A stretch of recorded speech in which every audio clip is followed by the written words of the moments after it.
qilamiz azizlar. Yana ikkita jangdan so'ng bugungi eng ajoyib, qizg'in, murosasiz bahslarga boy bo'lgan kamarlar uchun janglar o'tkazadi.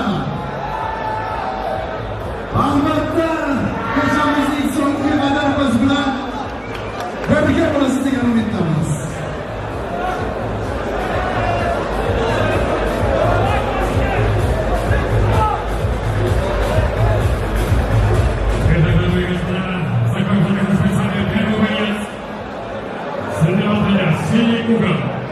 Он из Казахстана.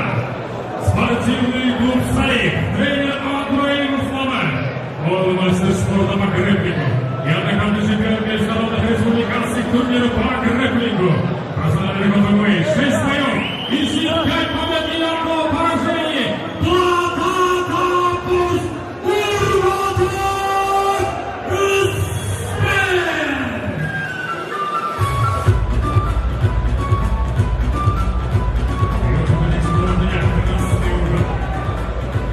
Из Узбекистана. Спортивный клуб Old School тренер Эльдар Рустем.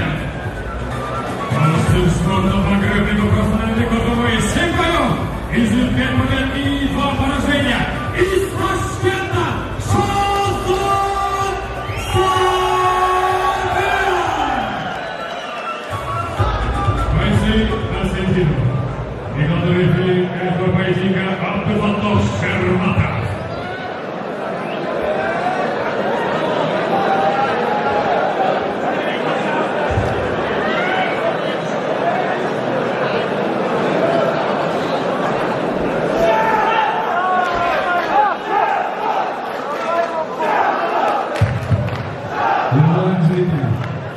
У красного бойца имеется желтая карточка за то, что не сделает рефери начинает бой.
Синего угла.